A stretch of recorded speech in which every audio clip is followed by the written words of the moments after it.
Welcome, Springdale students, to our 6th annual Science Career Fair presented virtually this school year. Throughout the year, you have been focusing on 2 science careers. What were the science careers that you were focusing on? Let's see.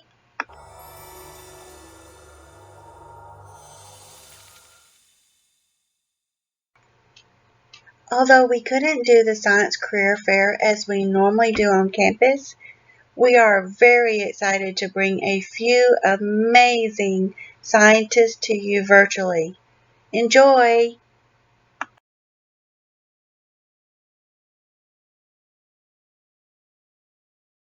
Hi there, Springdale Elementary. My name is Dave Manis, and I'd like to thank you for inviting me to be part of your annual Springdale Career Day. And I guess you'd say that the field I work in is astronomy. And most people would think of astronomers as looking through a telescope. And we have one here, we have in fact a bunch of them, but not all astronomers look at telescopes, and maybe I'll explain a little bit more later. My area is here in the AutoZone Dome at the Sharp Planetarium. And a planetarium is a very special theater. We have a screen we project onto, that's up over our heads here. It's what we call a dome. And that special shape is what allows us to recreate the night sky over your heads. And just like this dome, we can show you the stars, planets, the sun and the moon in their proper places and all of that. And I'll give you a better look at that later. But that's what I do. And mostly I'm using a pointer to point at things up in our sky here. Let's pan around and see our planetarium theater.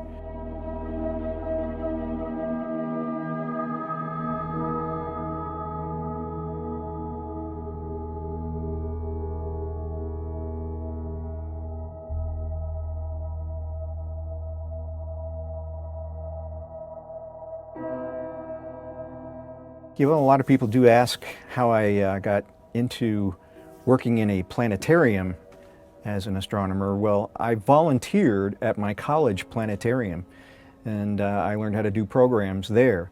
So at first I wasn't paid for it, and then I started to get good enough that they thought it was worth paying me to do it. So that's how I ended up doing it as a career. I studied educational psychology though, so not everybody has to come to this from pure science, the science of astronomy, but I happen to like it, and I learned a lot that way too, just by what I was reading. But anyway, here's my console. This is what I use to teach people about the night sky. We've got lots of different things we can do. And we have a screen here that shows everything that's going to be up on our dome at the same time. I have lighting controls here that I could use to change our lighting to something different. Play a program that's recorded, or I can do a show entirely manually, pushing some buttons and running time forward. And of course the screen gets darker and we see the moon and Venus over there. They would be projected on our dome at the same time. And that's how I would show people what things are. Of course, that includes knowledge of the constellations. We have to know what's up there in order to teach people about it. And very famous constellations that people talk about probably the most would be Ursa Major and Ursa Minor, the Big Bear and Little Bear, but you probably know them better as the Big Dipper and the Little Dipper. But like I said, that's what you need to study. You need to study the night sky, and physics is a good topic of study. Math is good to know. But like I said, I didn't come from either one of those exactly. but I do enjoy it, and I like telling stories. The constellations were pictures that people made up in the night sky because of all the dots they could see at night. And of course, here in the city, we don't see many of those dots anymore. So that makes the planetarium even more important. If you've ever got a chance to go outside of the city on a nice moonless night when the moon's not up, then you'll see a whole lot more stars. But we do that, we recreate that in our planetarium theater so we can teach you all about the universe that way. Now, it's fun for me, but it's also beautiful. And I think the universe is a beautiful thing. It includes lots of things in it that are quite beautiful. And sometimes we can recreate or simulate leaving the Earth. So we can even travel outside of Earth's orbit. Trip, we could travel just about any place we wanted. I could go and visit other planets in our solar system. But not only that, but we do use the planetarium theater for pure entertainment as well. And that's through our laser system. And one program that we have right now that kind of highlights an anniversary that we're learning about this year.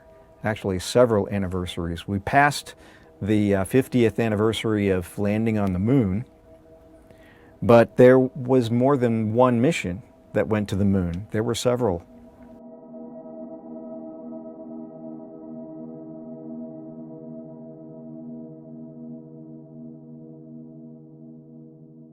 Well, that's what I do, and I hope you've enjoyed learning about planetarium work here at the AutoZone Dome at the Sharp Planetarium.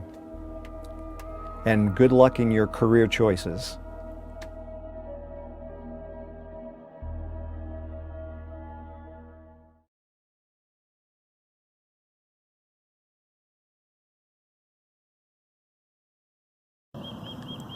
Hey everybody, let's see if I can get this right. There we go. Hey, my name is Miss Justice. I am Kathy Justice, and I'm the Director of Education for Wolf River Conservancy. And my job is to teach people about the Wolf River and the wildlife and the habitats along the Wolf River, and about water quality and nature in general. So I teach about science mainly, and my background is also in science. I got a bachelor's degree, and then I went back and got a master's degree in biology, and I specialized in zoology. And within zoology I studied things that live in the water. And when I did my research, I actually studied tiny things. So I studied plankton and fish, which eat plankton. So baby fish and how they interact with the plankton they eat, which was all very interesting. But I really like everything that's alive, and so I'm really glad I get to do the job I do, which is to share all of these things that I really like with people like you. I feel like it's very important to teach people about what's out here and why it's important. So I work with students a lot, and I mainly help teachers in schools all over the Mid-South, but mainly in Memphis. And then I also work with adults, so I'll teach teachers in teacher workshops sometimes, and then sometimes I will arrange adult programs, like one going on tonight on Zoom, which is a film. And all of our educational programs we offer for free, which is very important. We want to support our community that way. So right now I'm out here in one of my favorite places where I love to bring students when I can do that. This is Epping Way. You can see our 20-acre lake here in the background, which is very pretty. And one day when things get back to normal, we really want to be able to teach kids to paddle out here, in addition to just doing environmental ed. And here is the Wolf River Greenway Trail, which is this paved trail, which one day is going to go all the way from Mud Island out to Germantown. It'll be 26 miles long, which will be a really wonderful thing for our city.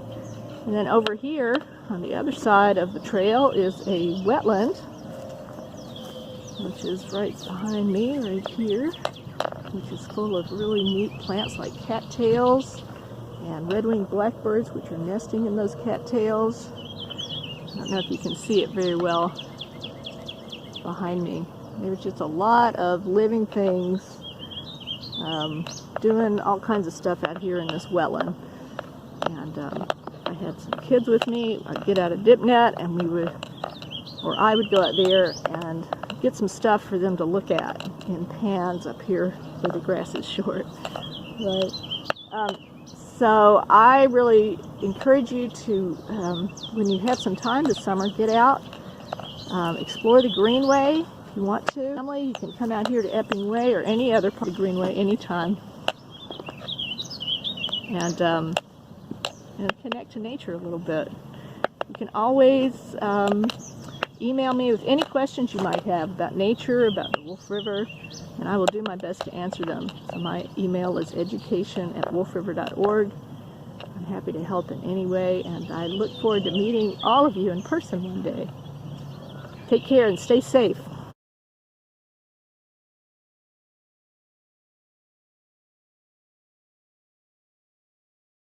The first question you asked me is my education. And Yes. I went to the University of Memphis for my PhD, but backtracking, I went to UT Martin for my undergraduate, and I'm a graduate of a high school in a rural area of Northwest Tennessee, about 30 miles east of Reelfoot Lake. And how I got involved in the earthquake business, when I was a child at 8 years old, I did get to experience an earthquake. Wow. So years later, I looked it up in the catalogs to find out exactly which earthquake I had felt, and actually found the earthquake.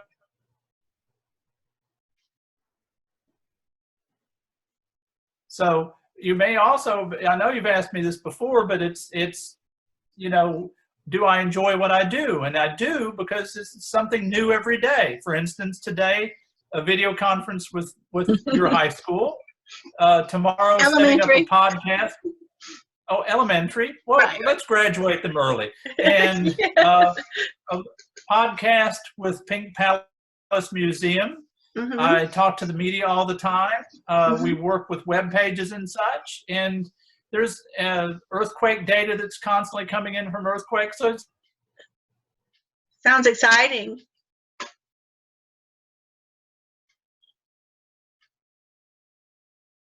never a dull moment to bother to grow up.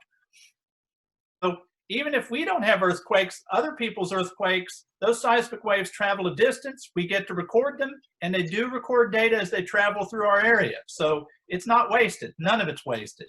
Wow. So have you noticed any differences in the last couple of months with people not traveling so much? The noise level on our instruments has gone down, and because people are quieter, and our instruments are sensitive enough to pick up human activity. We pick up farm tractors, trains, trucks, Wow. thunderstorms. We picked up tornadoes.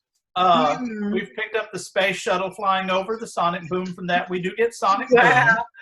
And it's what we have is a series of ground microphones that pick up sound both above and below the ground.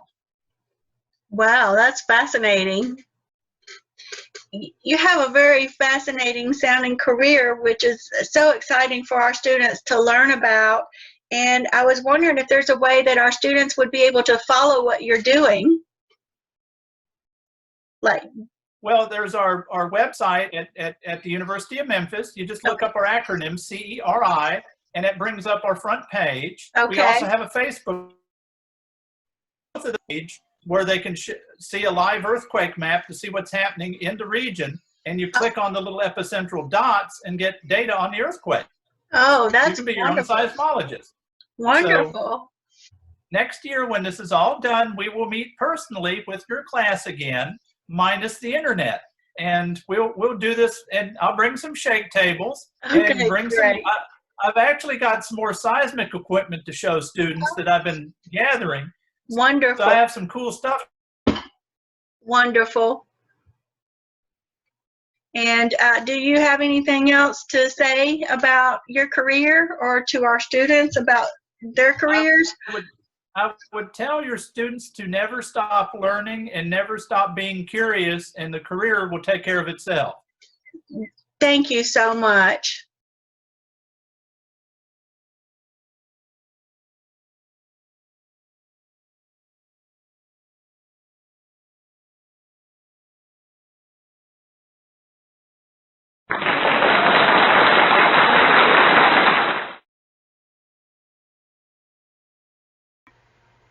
Well, those are some amazing careers. There are many career avenues for you to explore.